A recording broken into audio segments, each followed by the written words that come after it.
Hello दोस्तों, नमस्ते। आपको स्वागत है रिकैप वेटी पर। आज की वीडियो एनिमी का बेस्ट सीरीज डोरोरो का एक्सप्लेन होने वाली है। अच्छा लगा तो लाइक एंड सब्सक्राइब कर देना। आइए शुरू करें। ताकि विलुप्त होने के 2 मिलियन वर्ष बाद बिजली गिरने से पहले एक बेकार बच्चे को जन्म दिया और बदसूरत बच्चे ने अपनी घृणित खोपड़ी को छोड़कर अपने सभी शारीरिक अंग खो दिए, क्योंकि जिस दिन वह पैदा हुआ था उसके पिता को एक यहूदी बस्ती के मंदिर में भगवान मिले थे। लेकिन जैसे ही भगवान ने भागने की कोशिश की, उसने उसे अपनी तलवार से मार डाला और 12 स्वर्गीय राक्षसों के साथ एक सौदा करने की कोशिश की, जो दुनिया में सबसे मजबूत नेता बनने के लिए अपने पहले बच्चे की बलि देने की कसम खा रहे थे। इसलिए डेगो ने दाई से कहा कि वह उसके बेटे को मार डाले और सभी को छिपा दे। यह उस वसा का प्रमाण है जो उसे नदी तक ले गई जहां वह बेकार बच्चे को डुबाने वाली थी। लेकिन जब उसने दूर से एक नाव देखी तो उसने उसे नदी में फेंकने का फैसला किया और जैसे ही घृणित शावक ने उसे दूर धकेल दिया, एक पौराणिक राक्षस प्रकट हुआ। हालांकि उसे निगलने के लिए एक बदसूरत अंधे बुजुर्ग ने राक्षस की उपस्थिति को महसूस किया और अपने ब्लेड का उपयोग करके उसे एक ही वार में काट दिया, इससे पहले कि उसे एहसास हुआ कि नाव में एक बच्चा था जिसके अंदर भगवान की प्राचीन शक्ति दुनिया के दूसरी तरफ फैल रही थी।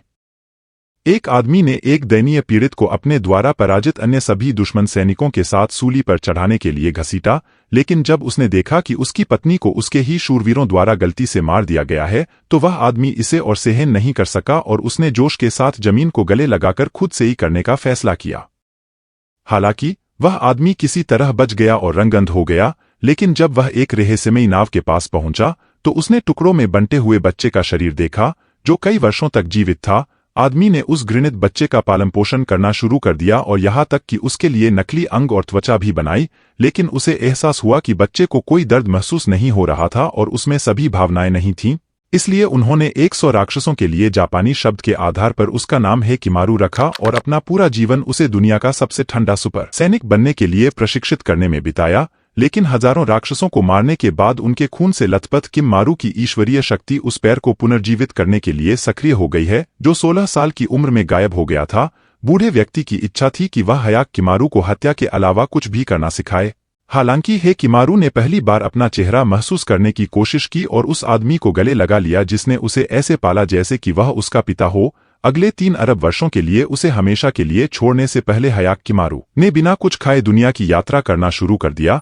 लेकिन एक दिन उसने देखा कि डोरो नामक एक बच्चे को 3 लोगों से पैसे चुराने के लिए पीटा जा रहा था। दमनकारी लोग। लेकिन लोगों के जाने से पहले डोरो ने उनके नेता की आंख पर पत्थर मारा, जिससे मोटे लोगों ने डोरो को डुबाना शुरू कर दिया और अपने आदमियों को उसे मारने के लिए तलवार लाने का आदेश दिया।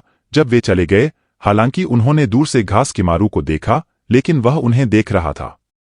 उसने नदी में दानव को देखा, तभी दानव ने हमला किया और एक ही वार में चर्बी को निगल लिया। इसलिए अन्य लैकी भागने लगे, लेकिन दानव ने उन्हें भी निगल लिया। जैसे ही वह डोरो हेकिमारू को खाने वाला था, उसने अपना हाथ काट दिया और उसके हमलों से बचने और पुल को नष्ट करने के लिए भागने से पहले उसने डोरो को दूर फेंक दिया।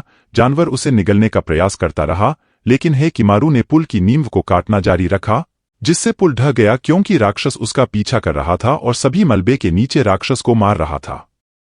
जिस क्षण किमारू का मुखौटा गिर गया और उसने अपनी त्वचा वापस पा ली, उसी समय आकाशीय बिजली ने 12 राक्षसों में से एक को नष्ट कर दिया। उसी समय डियो के दूसरे बेटे ने अपनी मां को वह कबूतर दिखाया जिसे उसने पकड़ा था, लेकिन वह अपने पहले बेटे को याद करना बंद नहीं कर सकी और घूरती रही उस देवी की मूर्ति पर जिसने उस दिन खुद को बलिदान कर दिया था। अंततः वे दोनों एक पड़ोसी गांव की ओर यात्रा करने लगे, लेकिन रास्ते में डोरो को एहसास हुआ कि यद्यपि हेकिमारू अंधा था, वह उनकी आत्माओं की रूपरेखा देखने में सक्षम था और खोजने में सक्षम था। राक्षस अपनी आत्माओं से निकलने वाले लाल रंगों के कारण अंततः गांव में पहुंच गए, लेकिन जब वे उस रात घोड़े के अस्तबल में सोने वाले थे तो एक रहस्यमय राक्षस नरक की घंटियां बजाने आया और अगली सुबह बिना कुछ कहे चला गया। उन्हें गांव की पुजारिन महिला बंडी से मिलने ले गए। जब वे वहां पहुंचे तो पुजारिन ने अपनी उपस्थिति के लिए माफी मांगते हुए कहा कि टायरोन द्वारा उसकी पीठ को उड़ा दिए जाने के बाद वह अपने पैरों का उपयोग करने में सक्षम नहीं है। लेकिन हालांकि डोरो को लगा कि वह सुंदर है, एक राक्षस की उपस्थिति और उस पर हमला करने की कोशिश करने लगा। हालांकि डोरो ने उसे पकड़ लिया, जबकि अन्य ग्रामीण उसे लेने आए और उन दोनों को जेल में डाल दिया, क्योंकि डोरो को आश्चर्य हुआ कि वह उस हॉट लड़की को क्यों मारने की कोशिश कर रहा था। अंधे बुजुर्ग ने उसकी उपस्थिति का खुलासा किया और कहा उन्होंने उसे उसी कारण से बंद कर दिया था आखिरकार उसने हेकिमारू को उस बच्चे के रूप में पहचाना जिसे फेंक दिया गया था, और उसने खुलासा किया कि उसके पास राक्षसों की आत्माओं को देखने की क्षमता भी थी, और राक्षस और हे की उपस्थिति का एहसास हुआ। चंद्रमा के साथ एक कुएं के अंदर कूदने से पहले किमारू अपना हाथ काटने के लिए दौड़ा। वे गुप्त सुरंगों से नीचे जाने लगे जब तक कि वे पुजारी के कमरे में नहीं पहुंचे, और इससे पहले कि वह अपना असली रूप प्रकट करना शुरू करती, हेकिमारू ने उसका दरवाजा खटखटाया। हेकिमारू ने तुरंत उसकी ओर बढ़ने का प्रयास किया, लेकिन उसने अपनी पूंछ से उसे गिरा दिया, और दूरी कम करने के बाद उसने अपनी सारी भुजाएं उसकी ओर छोड़ दीं। उसने अपनी तलवारों से उसकी आंखों में छेद कर दिया, लेकिन गांव के मुखिया ने आखिरी पल में उसे रोक लिया और राक्षस से कहा कि जैसे ही वह भाग जाए। किमारू ने पूरे जंगल में राक्षस का पीछा करना शुरू कर दिया, लेकिन बाई उसे मारने से पहले बांस की छड़ियों से उसे फंसाने में सफल रही। राक्षस ने फिर से नरक की घंटियां बजाईं, लेकिन जब उसने पीछे मुड़कर देखा तो हेकिमारू गायब हो गया और नीचे चला गया। आकाश से उसके सिर को काटने के लिए उसी क्षण उसे नष्ट कर दिया।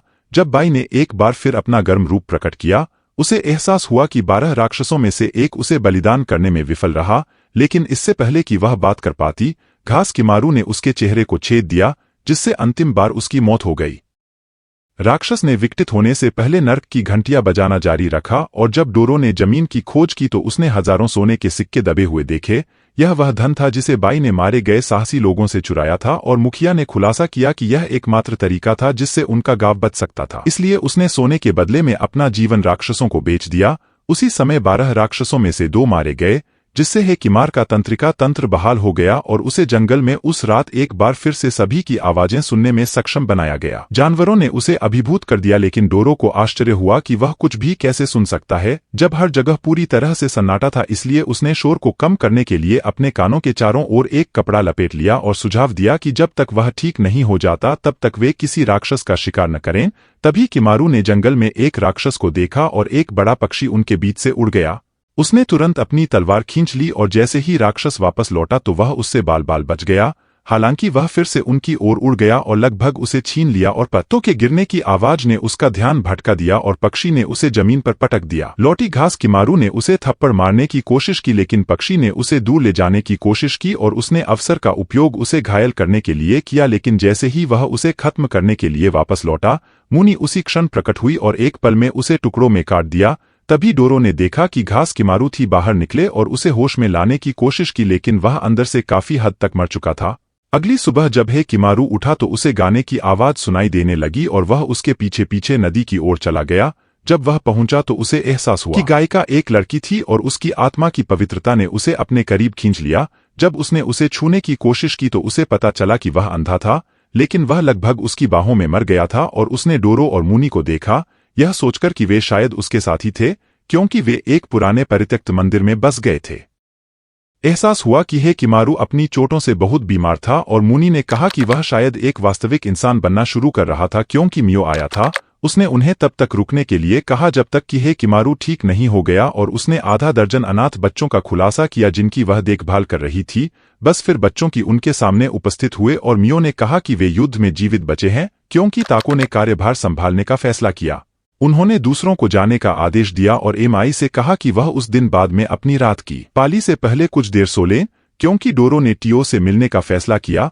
उन्होंने उसे मदद करने की पेशकश की, उसका कर्तव्य, लेकिन लड़के ने उसे यह कहते हुए मना कर दिया कि वह अपनी बहन मेयो के समान कड़ी मेहनत करना चाहता है। जब डोरो ने देखा कि मुनी जाने लगी है तो उसने उससे कहा कि वह जंगल के माध्यम से एक सुरक्षित रास्ता ढूंढने जा रहा है और उसके बाद डियो में लौट आएगा। गांव के एक दूत ने उसे बताया कि सैकी कबीले अपनी सीमा पर इंतजार कर रहे थे और उनके पास भोजन खत्म होने लगा था क्योंकि कई हफ्तों से बारिश नहीं हुई थी। तभी मीना यह कहते हुए प्रकट हुई कि मंदिर में अतीत खुद को दोहराना शुरू कर रहा है।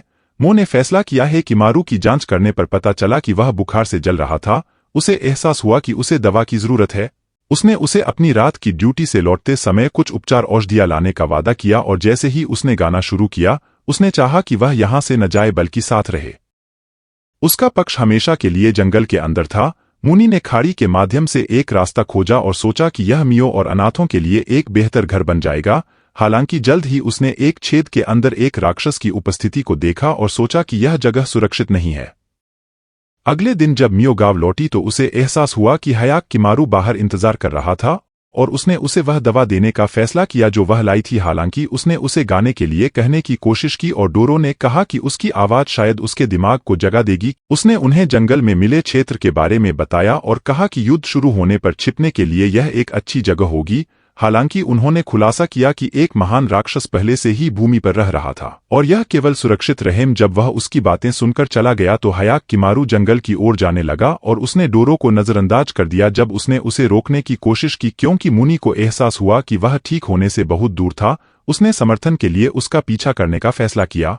इसलिए पुरुषों के चले जाने के बाद नियो ने खुलासा किया कि वह ऐसा करेगी उन दोनों गांवों के लिए काम करें जो युद्ध की तैयारी कर रहे थे और कह रहे थे कि यह अधिक पैसा कमाने का सबसे तेज तरीका है।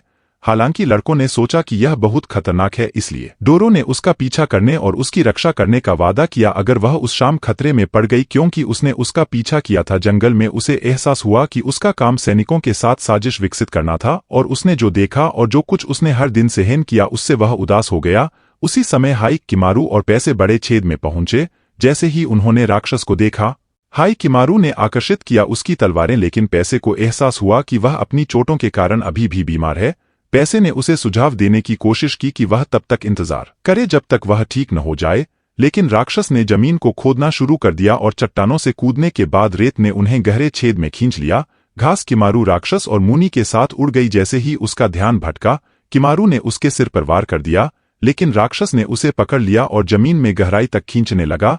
सौभाग्य से मुनी उसे बचाने में कामयाब रही, लेकिन हयाक किमारू भयानक दर्द से चिल्लाने लगा। उस रात राक्षस ने उसका आधा पैर खो दिया था। जब डोरो मंदिर लौटा तो उसे पैसे और घास किमारू मिली। जैसे ही उसने घास किमारू के कटे हुए पैर को देखा, वह सदमे से गिर गया और मुनी ने खुलासा किया कि इसे राक्षस ने खा लिया था। हालांकि जब उसने एहसास हुआ कि हे किमारू वास्तव में दर्द से कराह रहा था, मुनी ने उसे बताया कि अब उसने बोलने की क्षमता भी हासिल कर ली है। जब सुबह मियो पहुंची तो उसने हे किमारू को घायल पाया और सोचा कि क्या हुआ, लेकिन मनी ने उसे बताया कि वह अपनी चोट से बच जाएगा क्योंकि वह डोरो ने अपने घाव को साफ करना शुरू कर दिया। और डोरो ने अपने घावों को देखा और जो देखा उसे याद करके भाग गया। कुछ मिनट बाद टियो ने उसे पाया और सोचा कि वह क्यों चला गया, लेकिन डोरो ने सोचा कि जो उसने एसी को देखा था उसे गुप्त रखना बेहतर होगा क्योंकि उसने पूछा था कि क्या उसने ऐसा किया है। कभी मियो को काम पर देखा, टियो ने उसे बताना शुरू कर दिया कि उसका कर्तव्य शेष अनाथों की देखभाल करना था और वे केवल डियो के गांव में मियो के बलिदान के कारण जीवित रहने में सक्षम थे। ताहारू युद्ध के मैदान में भेजे जाने की मांग करने लगा, लेकिन डेगो ने कहा कि वह अभी भी एक बच्चा है और उससे कहा कि उसकी माँ उसे सिखाए कि उसे अपनी छोटी तलवार से कैसे खेलना है। जब मीना प्रकट हुई तो ताहारू ने उससे अपनी तलवार से खेलने के लिए विनती की, लेकिन उसने सोचा कि वह एक बिगड़ैल छोटा बच्चा है और उसने उसकी हर बात को नजरअंदाज कर दिया। हालांकि ताहारू को एहसास हुआ कि वह उसके जन्म के बाद से केवल उसकी परवाह करने का दिखावा कर रही थी और सोच रही थी कि वह वास्तव में किसकी तलवार के बारे में चिंतित थी। उसने सोचा कि वह निश्चित रूप से एक रेहे से छिपा रही थी और उम्मीद थी कि अंतः मंदिर में इसका पता चल जाएगा। घटना की स्मृति जारी रही कि मारू के दिमाग में घास कौंध रही थी और जैसे ही उसने जंगल की ओर जाने की कोशिश की, वह अपनी चोट से गिर गया। लेकिन मियो ने उसे आराम देने में मदद करने के लिए उसे अपना सहारा देने की जल्दी की। उसने उसे बोलने के लिए कहने की कोशिश की, लेकिन उसे पता चला कि वह एक शब्द भी नहीं कह सकता है, इसलिए उसने बोलना शुरू कर दिया। उसके लिए गाओ। जैसे ही मुनी ने उन पर जासूसी की, उसे एहसास हुआ कि मियो की गायन आवाज उस राक्षस को शांत कर रही थी जो है किमारू आत्मा के अंदर दिखाई देने लगा था। इसलिए जब वह जाने लगा तो उसने डोरो से कहा कि वह इस बीच जंगल के आसपास रहेगा और उसने खुलासा किया कि हयाकिमारू की दानव की लपटें एक दिन उसे एक राक्षस में बदल सकती हैं।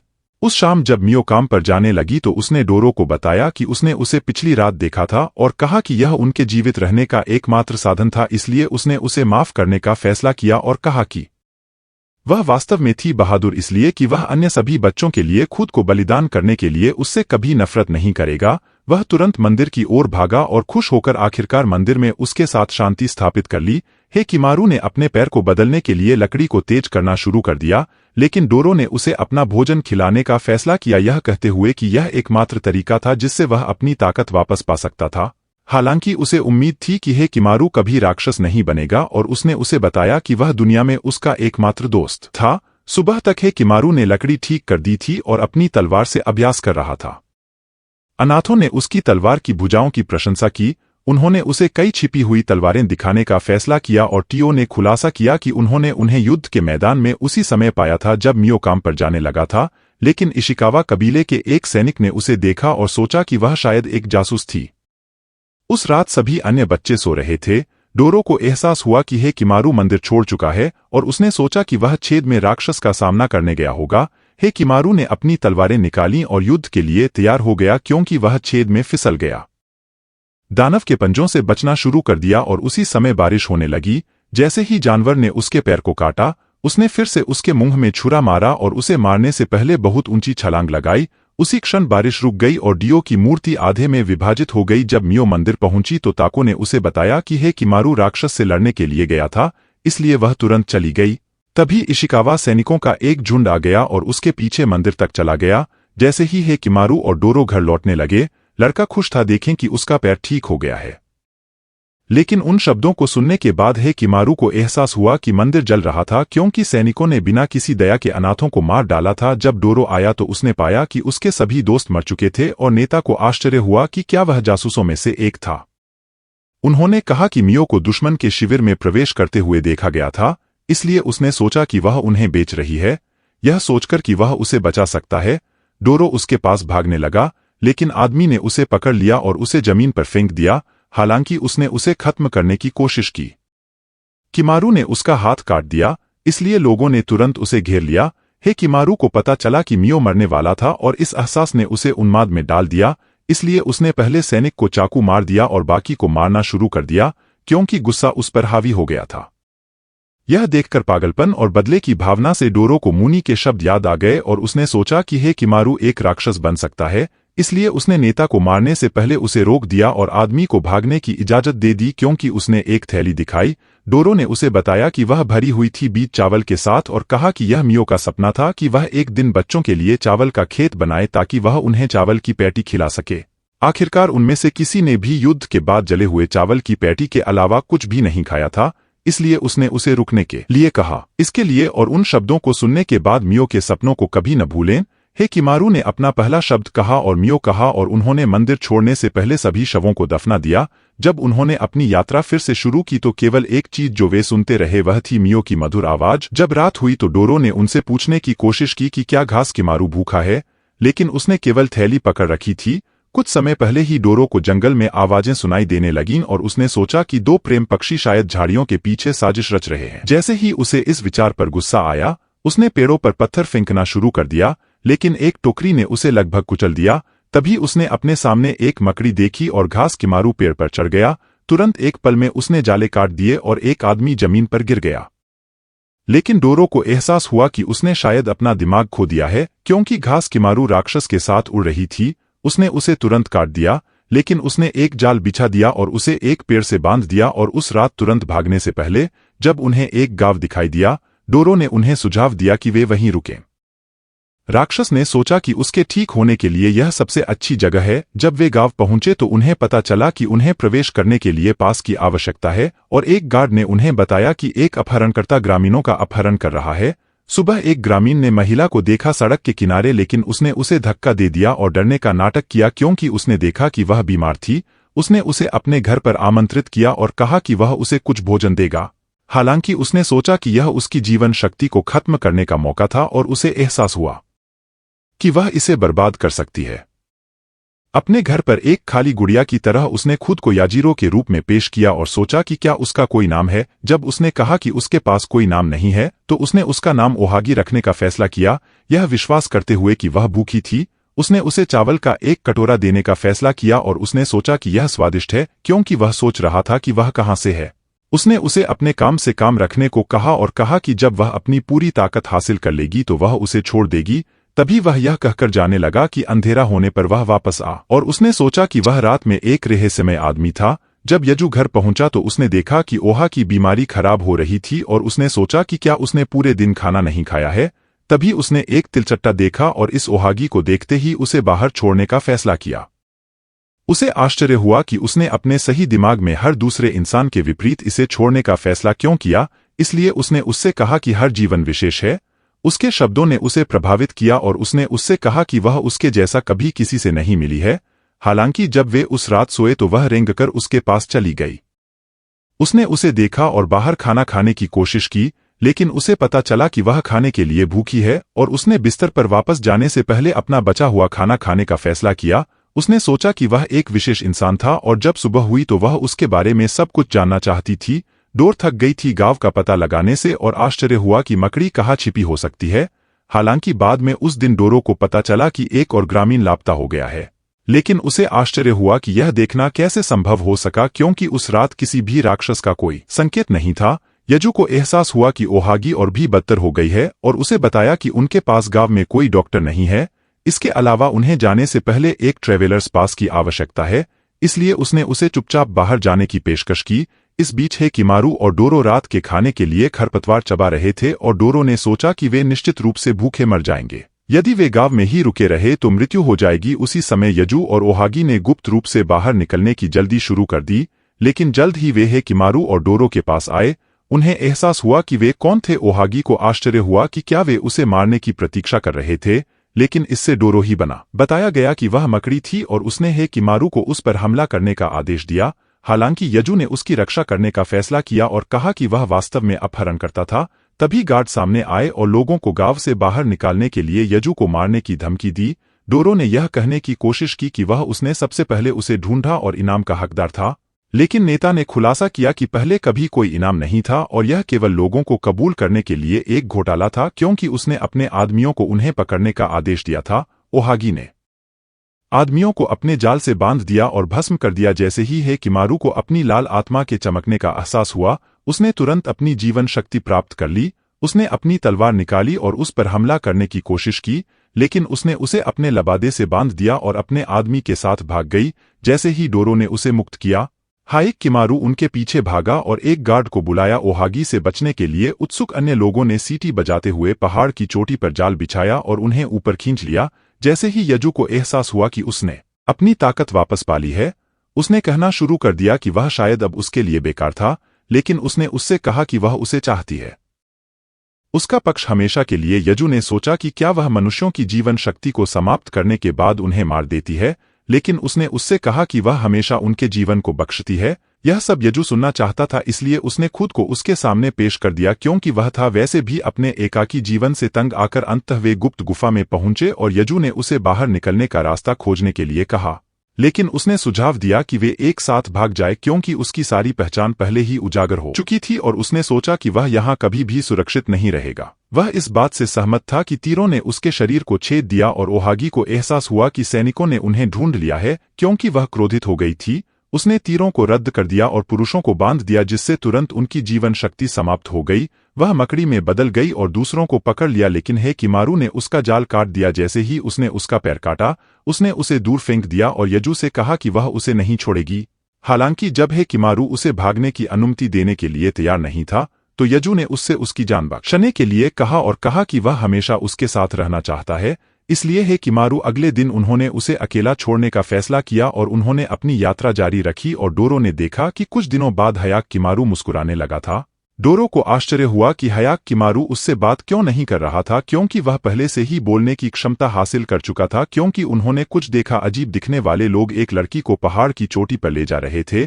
डोरो ने सोचा कि यह शायद एक दुल्हन की परेड थी, लेकिन उसे आश्चर्य हुआ कि दुल्हन उदास क्यों थी। तभी एक लड़का समूह को रोकने की उम्मीद में पहाड़ से फिसल गया, लेकिन हवा ने उसके तीर को उससे पहले ही उड़ा दिया। डोरो ने उसे यह कहते हुए रोक दिया कि वह उसे खूबसूरत दुल्हन को खत्म करने की इजाजत नहीं देगा। हालांकि लड़के ने सोचा कि वह एक अनजान मूर्ख है और उसने उसे बताया कि लड़की उसकी बहन थी, लेकिन जब उसने डोरो को छोड़ने की कोशिश की तो उसकी शादी एक राक्षस से की जा रही थी। यह कहते हुए उनका समर्थन करने की पेशकश की कि हेकिमारू किसी भी राक्षस को हरा सकता है। इससे पहले कि वे पहाड़ की चोटी पर पहुंचे और सारू ने उनके गांव पर एक काले रहस्यमय बादल का खुलासा किया, उन्होंने कहा कि राक्षस को नाकासेरो कहा जाता था और यह लगभग हर दिन उसे निगलने के लिए दिखाई देता है। इसलिए उनके ग्रामीणों ने अपनी खुद की त्वचा बचाने के लिए राक्षस को एक लड़की की पेशकश शुरू कर दी और गांव को सुरक्षित रखने में कामयाब रहे। हालांकि डोरो ने सोचा कि इसका कोई मतलब नहीं है और आश्चर्य हुआ कि लड़कियों को विशेष रूप से राक्षस को क्यों पेश किया जा रहा है, लेकिन सरू को भी यह सोचने का कोई अंदाजा नहीं था कि वह ऐसा कर सकता है। इस हारे हुए व्यक्ति के साथ धोखा करें, डोरो ने उसे बचाने की पेशकश की, लेकिन कहा कि यह मुफ्त नहीं होगा, इसलिए सरू ने उसे कीड़े और सोने का एक छोटा टुकड़ा देने का फैसला किया। क्योंकि डोरो को एहसास हुआ कि वह शायद इसे बेच सकता है, सरू ने उसे और अधिक देने की पेशकश की। यदि वे सफल हुए तो वह उसकी मदद करने के लिए सहमत हो गया और सरू ने कुछ घंटों बाद अपना परिचय दिया। जब अन्य ग्रामीण डोरो लौट आए और सरू ने गार्डों को बाहर कर दिया और सरू ने जिनी को मुक्त करने का फैसला किया। हालांकि उसकी बहन ने उसे बताया कि वह पहाड़ नहीं छोड़ सकती। चूंकि उसे डर था कि राक्षस उसके स्थान पर पूरे गांव को निगल जाएगा, इसलिए सरू ने उसे अपनी त्वचा बचाने के लिए कहने की कोशिश की, लेकिन उसने उसे बताया कि उसका जीवन बाकी सभी की तुलना में बहुत कम महत्वपूर्ण था। तभी डोरो ने उसे बताना शुरू कर दिया कि वे राक्षस को मार डालेंगे और हेकिमारू ने यह साबित करने के लिए अपनी तलवार खींची कि वह उसी क्षण तैयार था।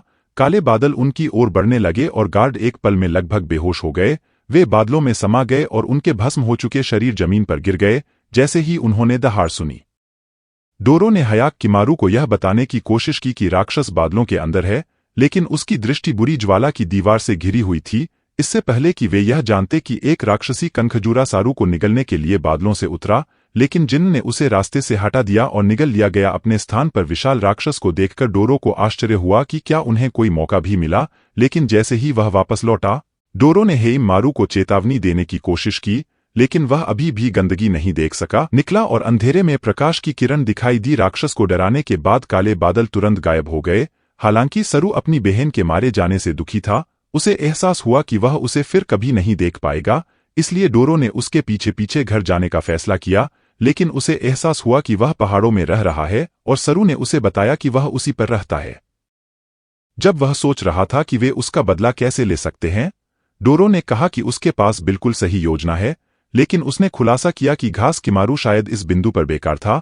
उसी समय उन्हें एहसास हुआ कि बादल का विस्तार हो गया है और जैसे ही उन्हें पता चला, आसमान से राख गिरनी शुरू हो गई। यह सेंटीपीड की त्वचा थी। उन्हें एहसास हुआ कि यह आकार में और भी बड़ा हो रहा था। यह देखकर कि यह कितना विशाल था, सरू ने सोचा कि वे संभवतः एक मौका नहीं दे सकते, लेकिन डोरो ने खुलासा किया कि सूरज की रोशनी इसकी कमजोरी थी। इसलिए अगले दिन डोरो ने एक नया होने का नाटक किया। दुल्हन ने सफलतापूर्वक राक्षस को फुसलाया। तुरंत वह भागने लगा और जैसे ही उसने सेंटीपीड को चकमा दिया, उसने एक छेद में छलांग लगा दी, लेकिन वह उसका ध्यान आकर्षित करने के लिए बाहर निकल आया और फिर से भागने लगा।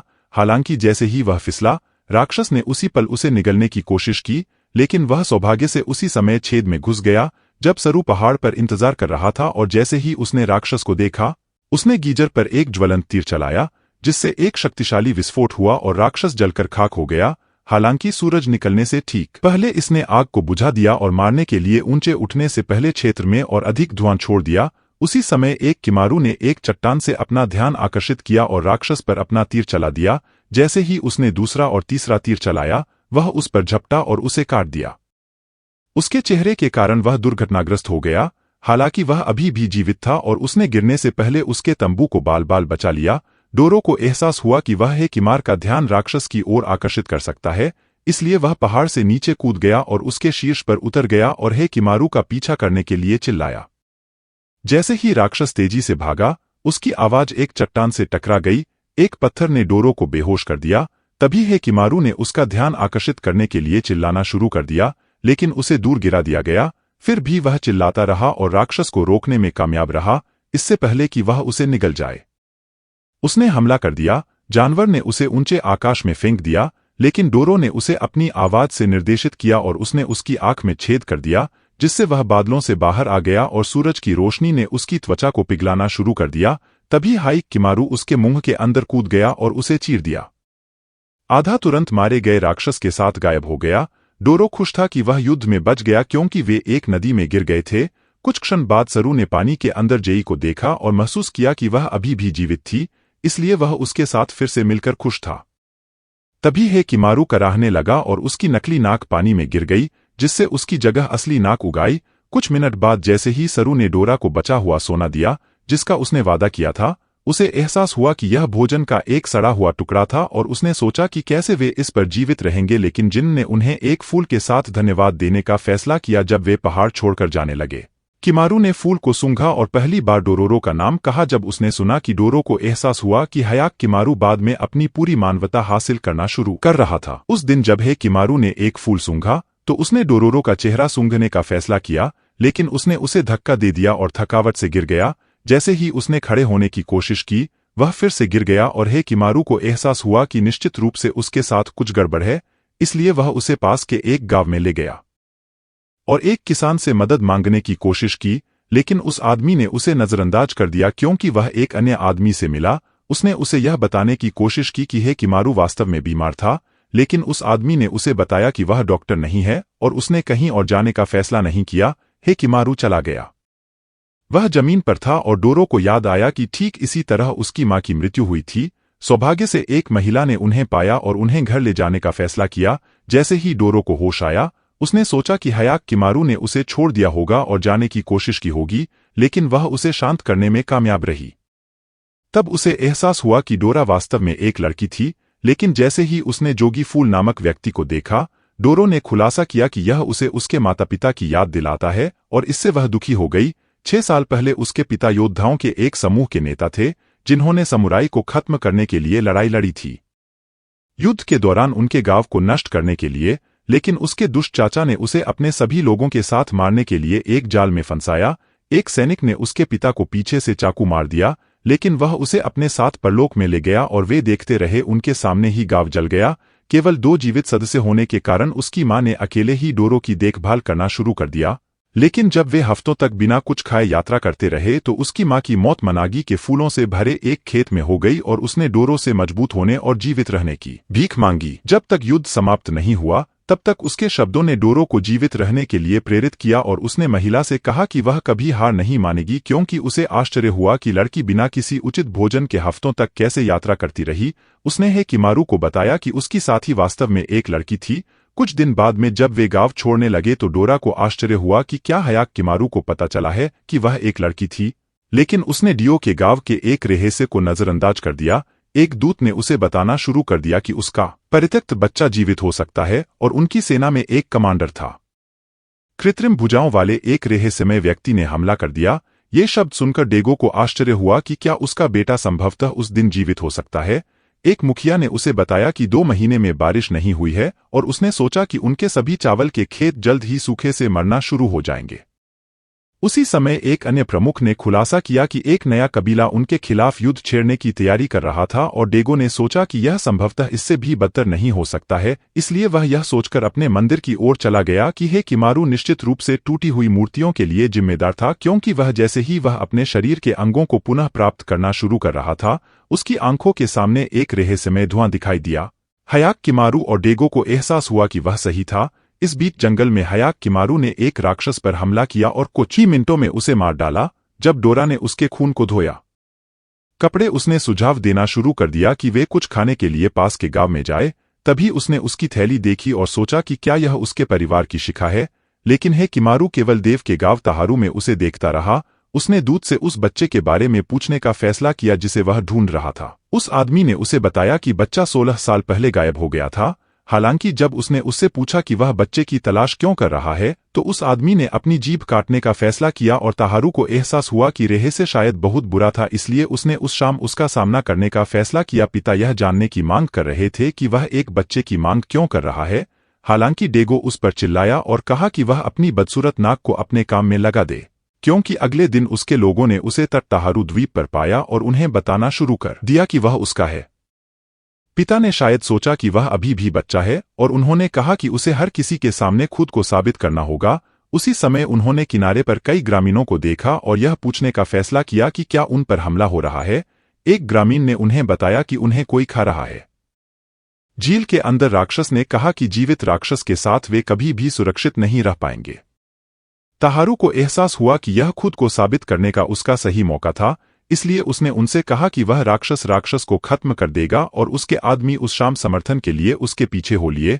जैसे ही वे शुरू हुए, अपनी नावों को चलाते हुए मछुआरे ने झील के केंद्र में देखा कि अयस्क फंस गया था और नाव ने उसी क्षण चलना बंद कर दिया। ताहारू को एहसास हुआ कि राक्षस पहले से ही आ रहा था और तभी वह पानी से बाहर आया और ग्रामीणों ने सोचा कि यह उन्हें अपना बना लेगा। रात के खाने के तुरंत बाद उन्होंने अपनी नावों को एक रस्सी से बांध दिया और उसे सफलतापूर्वक उसी स्थान पर रोके रखा, क्योंकि जानवर क्रोधित हो गया था। ताहारू ने अपनी तलवार खींच ली और उसे मारने के लिए तैयार था। इसलिए वह दूसरी नाव पर कूद गया और राक्षस केकड़े ने एक ग्रामीण को निगलने की कोशिश की, लेकिन वह कामयाब रहा भागने के लिए। जैसे ही एमेस्यू ने जानवर पर तीर चलाया, ताहारू दूसरी नाव पर कूद गया और एक पल में उसका पंजा अलग हो गया। इससे पहले कि ह्योगो उसके खोल को तोड़ दे, ताहारू ने उसे मारने की कोशिश की, लेकिन राक्षस पानी में चला गया और उन्होंने उसे गायब होते देखा। हालांकि उसने उन पर चाकू से वार करना शुरू कर दिया। नावों और ताहारू को एहसास हुआ कि यह उन्हें डुबाने की कोशिश कर रहा है, इसलिए उन्होंने लोगों को नावों को द्वीप पर किनारे की ओर खींचने का आदेश दिया। एमेस्यू ने ताहारू को बताया कि वे पानी के अंदर जानवर को मुश्किल से हरा सकते हैं और उन्हें एक बेहतर योजना के साथ आने का सुझाव दिया। बाद में उस शाम उन्होंने सुझाव दिया कि वे राक्षस के मुंह में विस्फोटक फेंक दें, यह कहते हुए कि यह निश्चित रूप से स्मिथिन को उड़ा देगा। हालांकि ताहारू अपने लोगों को खोने के लिए तैयार नहीं था और उसने कहा कि वह एक बेहतर योजना के साथ आएगा। तभी उसने दूरी में कुछ देखा और ह्योगो ने उसे ऊंचा उठाया ताकि वह बेहतर ढंग से देख सके। उसी क्षण उसे सही योजना का पता चला और उसे यकीन हो गया कि राक्षस मर चुका था। इसलिए अगले दिन लोगों ने लकड़ी काटना और द्वीप के चारों ओर एक नया रास्ता खोदना शुरू कर दिया और अंततः एक रास्ता बनाया। सारा पानी बंद करने के लिए लकड़ी का गेट। जब उनका काम पूरा हो गया तो उन्होंने ताहारू के आदेश पर राक्षस को बाहर से सील करने से पहले एक नाव से उसे लुभाने का फैसला किया। ग्रामीणों ने एसएलई को खोलने वाली रस्सियों को काट दिया और झील दूसरे क्षेत्र में बह गई, जिससे जानवर उजागर हो गया।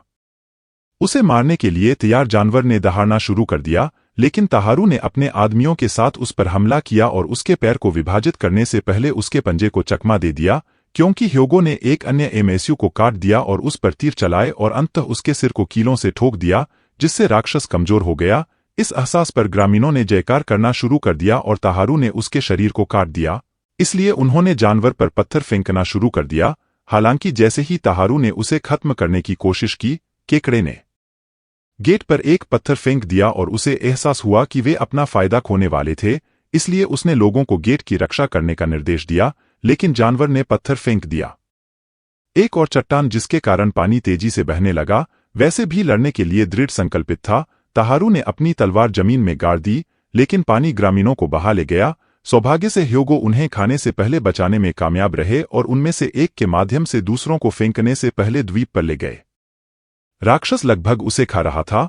ताहारू ने उसे बचाने की कोशिश की, लेकिन हाइक किमारू कहीं से निकल आया और राक्षस को तुरंत मार डाला, इससे पहले कि वह उसे काटता। ताहारू को आश्चर्य हुआ कि इसे किसने मारा।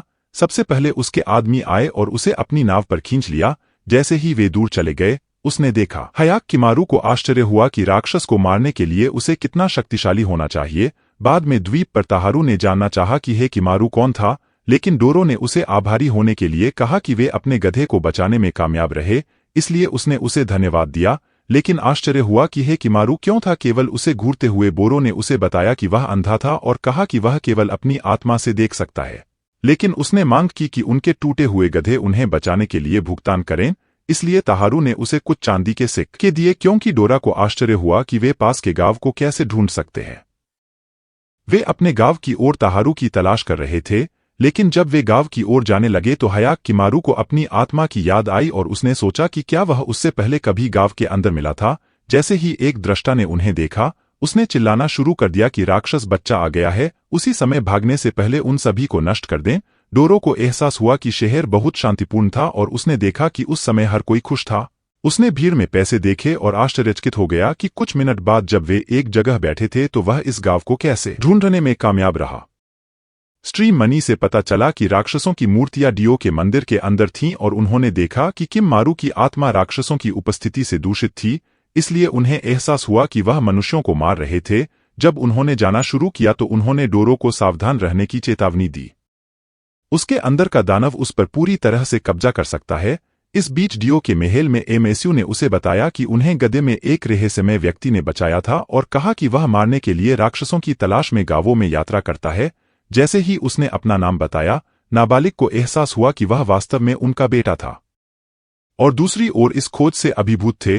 दूसरी ओर डोरो और हे किमारू ने उस राक्षस को खोजने की उम्मीद में गांव छोड़ना शुरू कर दिया जो ग्रामीणों को आतंकित कर रहा था। जब उन्होंने अपने सामने ऊंची दीवार देखी, हे किमारू ने कहा कि उसे अपने चारों ओर एक राक्षस की उपस्थिति का एहसास हुआ और उन्होंने कहा कि यह वास्तव में शक्तिशाली था। तभी एक लड़का डोरो को लगभग डराता हुआ उनके सामने आया और कहने लगा कि अगर उन्होंने दूसरी तरफ जाने की कोशिश की तो उन्हें मार दिया जाएगा, क्योंकि उन्होंने पड़ोसी कबीले इसाकुरा सैनिकों को देखा। जो युद्ध में थे।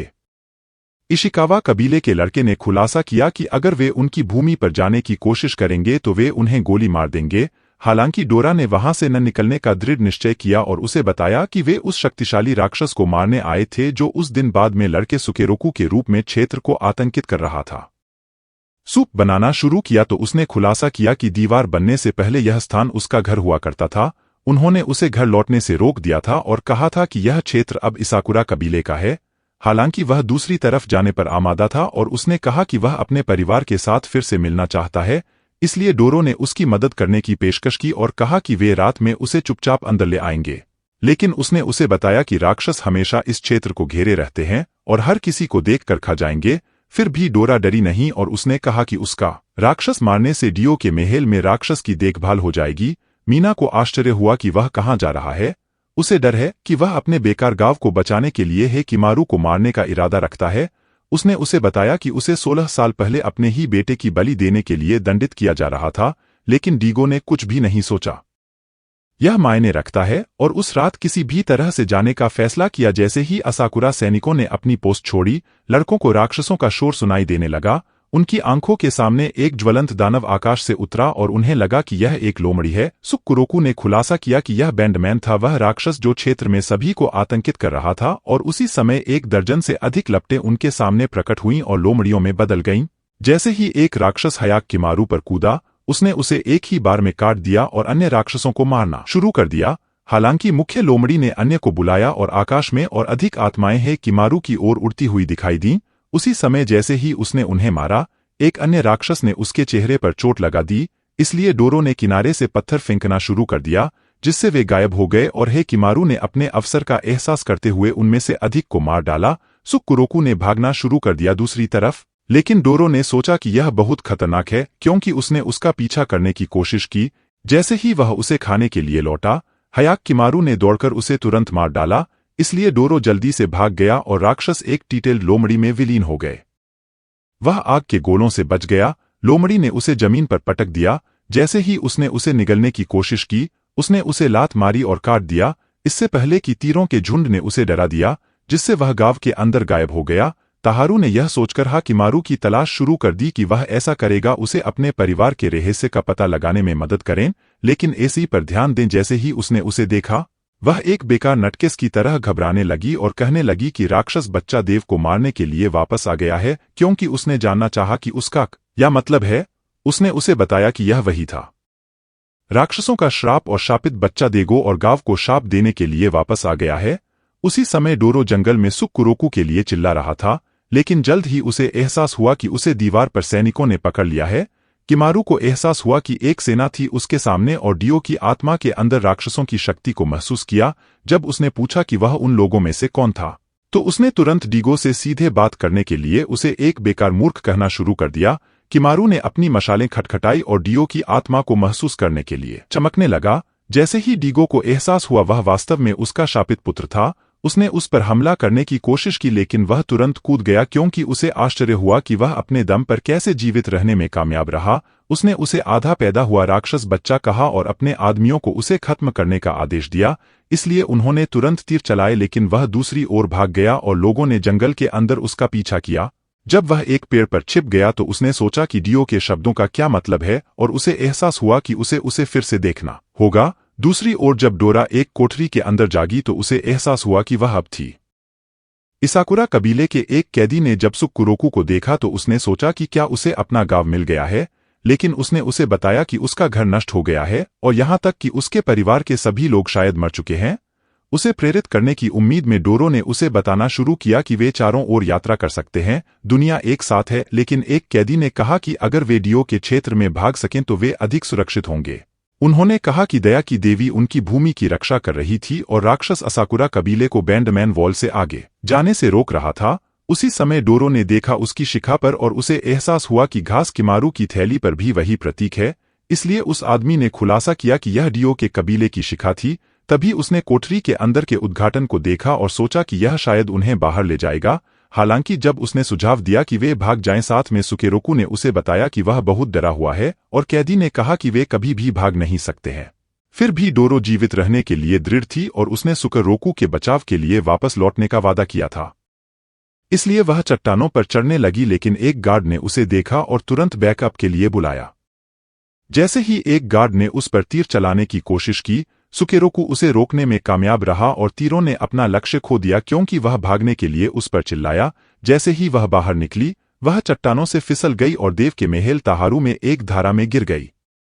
घर पहुंची और यह जानने की मांग की कि मीना और उसके पिता ने हयाक किमारू को राक्षसों को क्यों खिलाया, लेकिन इसकी याद ने उसका दिल तोड़ दिया क्योंकि ताहारू ने कहा कि वह अपने बेटे को छोड़ने के लिए बेकार थी। उसी समय डेगो यह कहते हुए प्रकट हुआ कि यही एकमात्र रास्ता था अपने गांव को उन युद्धों और अकाल से बचाएं जिन्होंने उसके लोगों को नष्ट कर दिया। तभी उन्हें एक घुसपैठिए के बारे में चेतावनी दी गई और पता चला कि वह घास किमारू था। जब उसने उनकी आत्माओं को देखा तो उसे एहसास हुआ कि वे शायद उसका परिवार थे और सैनिकों के तीरों को रोकने में कामयाब रहे। हालांकि उन्होंने हमला किया। नए तीर लेकर वह भागने लगा और देव ने अपने आदमियों को उसे मारने का आदेश दिया। उसकी बातें सुनकर ताहारू ने यह कहने की कोशिश की कि हयाक किमारू को छोड़ दिया जाना चाहिए क्योंकि वह उसका भाई था, लेकिन देव ने उसे अपने खाली दिमाग को अपने गधे से बाहर निकालने के लिए कहा और कहा कि हयाक किमारू जीवित रहने पर जंगल के अंदर उनका पूरा गांव नष्ट हो जाएगा। हयाक किमारू ने आरो को देखा जब वह झाड़ियों से बाहर आई और उसने उसे बताया कि सुगोकू को जल्द ही मार दिया जाएगा। उसी समय एक असाकुरा सैनिक ने कैदियों को बताया कि उन्होंने इशिकावा कबीले पर युद्ध की घोषणा कर दी है। उन्होंने सोचा कि उनके क्षेत्र की रक्षा करने वाले राक्षस को भगा दिया गया है और उन्होंने कहा कि उन्हें मारना। गांव ताहारू में युद्ध की घोषणा होगी और उसके लोग मंदिर की ओर जाने लगे और जैसे ही वे पहुंचे, उन्होंने सभी टूटी हुई मूर्तियों को देखा और महसूस किया कि उनकी राक्षसों वाली सील जल्द ही नष्ट हो जाएगी। उसी क्षण एक शक्तिशाली हवा ने उन्हें उड़ा देना शुरू कर दिया और अंततः उन्हें मंदिर के बाहर धकेल दिया। इससे ताहारू को राक्षसों का पक्ष लेना पड़ा क्योंकि उसे एहसास हुआ कि जंगल के अंदर अपने गांव को बचाना उसके लिए सबसे महत्वपूर्ण बात थी। जैसे ही डोरो को पता चला कि हयाकिमारू का परिवार गांव का स्वामी है, उसने कहना शुरू कर दिया कि महल का दौरा करने के बाद उन्हें एक वीआईपी दावत दी जाएगी और हे किमारू अपनी मां को फिर से बैंडमैन दीवार पर देखने की उम्मीद कर रहा था। इसाकुरा सैनिकों ने उसे खत्म करने के लिए तीर चलाए कैदी, लेकिन सुकुरोकू तुरंत बच निकलने में कामयाब रहे। इशिकावा सैनिकों ने उन पर हमला कर दिया और डोरो ने जंगल से लड़ाई देखी। इससे पहले कि उन्हें पता चलता, आत्मा की लपटें दिखाई देने लगीं, इसलिए हयाक किमारू ने उन्हें काटना शुरू कर दिया क्योंकि वह युद्ध के मैदान में युद्ध की ओर बढ़े।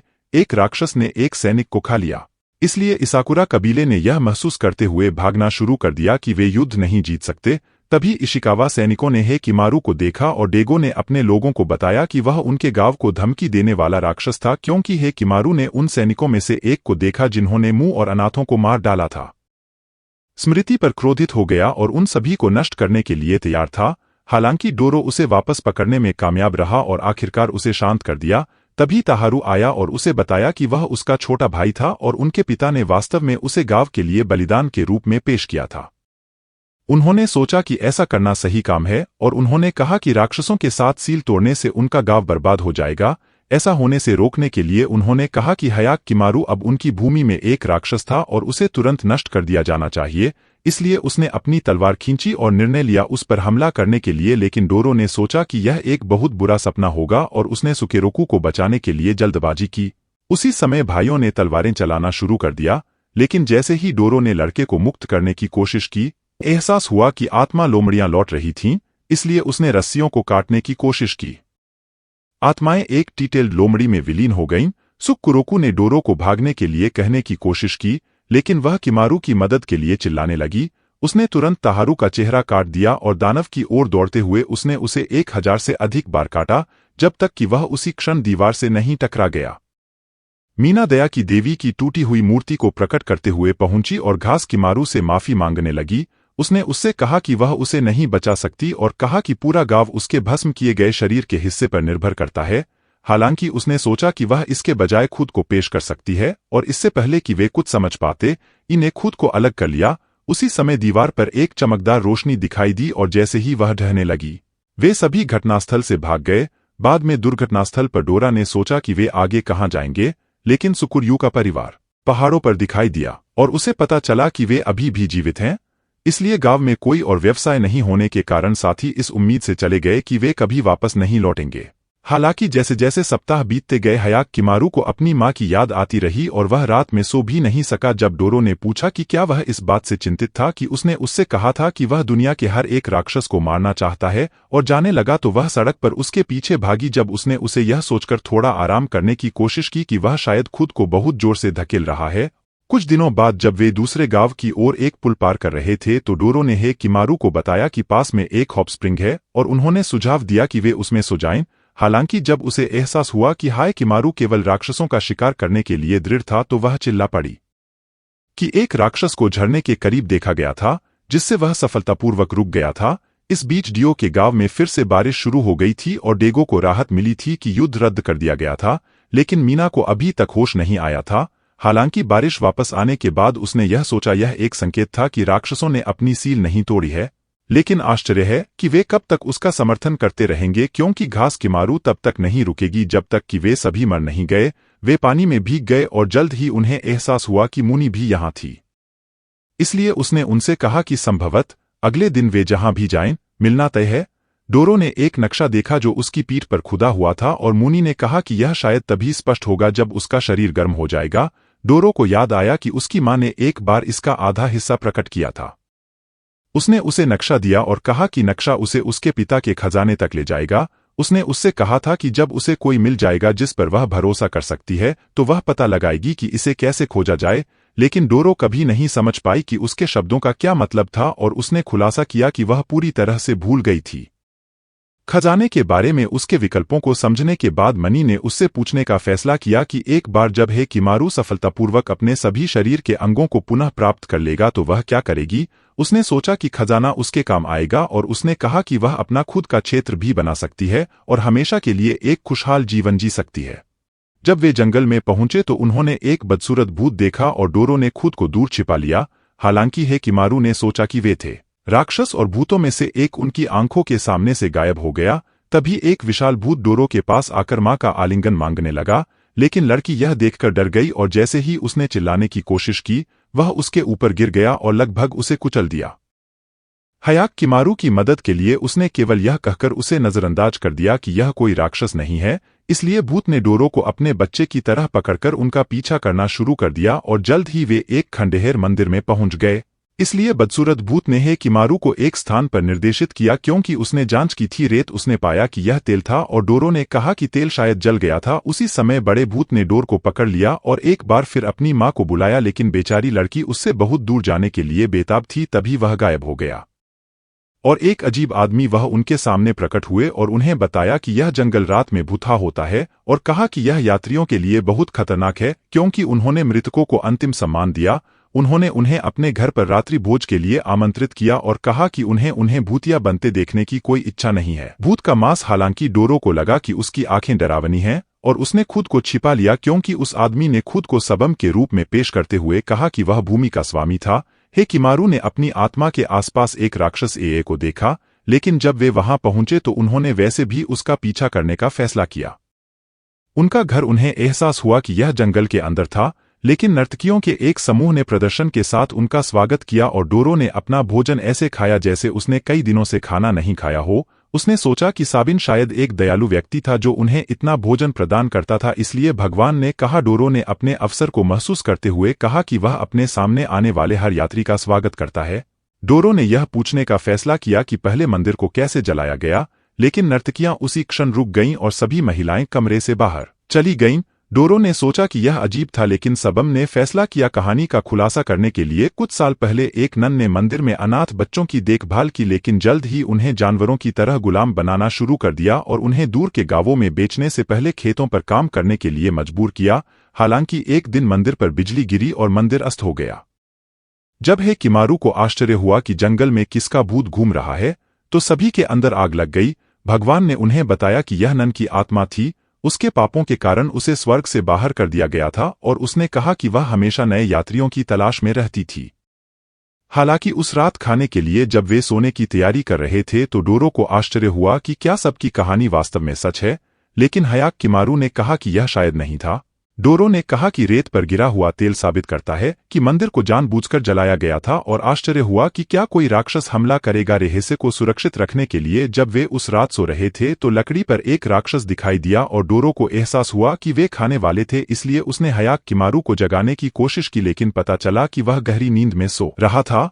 हालांकि जब राक्षस ने उन्हें खाने की कोशिश की तो उसने उन्हें काट दिया। जैसे ही उसने उसे मारने की कोशिश की, जानवर ने उस पर रेशम थूक दिया जिससे उसकी बाहें फंस गईं, लेकिन इससे पहले कि वह बच पाता उसने उसे तोड़ दिया और काट दिया।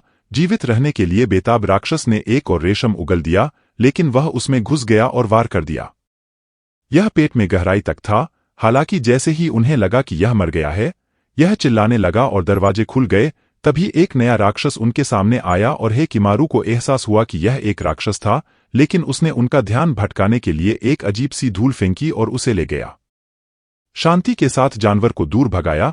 डोरो ने देखा कि धूल हानिकारक नहीं थी, लेकिन घास किमारू ने सुझाव दिया कि वह इसे वैसे भी धो ले। गांव के बाहर राक्षस एक महिला में बदल गया और सबम से कहा कि वे मेहमानों को नहीं खा सकते क्योंकि उनमें से एक थी। शापित बच्चे ने खुलासा किया कि वह अपने शरीर के अंगों को पुनः प्राप्त करने के लिए आया है, लेकिन सबम ने उसे और अन्य राक्षसों की रक्षा करने का वादा किया। जब अगले दिन उन्होंने नाश्ता किया तो सबम ने डोरो और हेकिमारू को गांव में रहने की अवधि बढ़ाने के लिए कहा और कहा कि वे सुरक्षित रहेंगे। कुछ ही देर में डोरो गांव के अंदर पहुंची और उसे पता चला कि सभी गांव वाले बहुत खुश हैं। तभी एक परिवार ने उसे अपने यहाँ आमंत्रित किया और एक बच्चे ने उसे चावल का केक दिया। तो दादी ने उससे कहा कि वे अपने जीवन का श्रेय सबम को देते हैं, क्योंकि डोरो ने पूछने की कोशिश की कि वास्तव में क्या है। मंदिर में हुआ, दादी ने जाने का फैसला किया और उसे एहसास हुआ कि किसान उसे एक रेंगने वाले की तरह घूर रहे थे।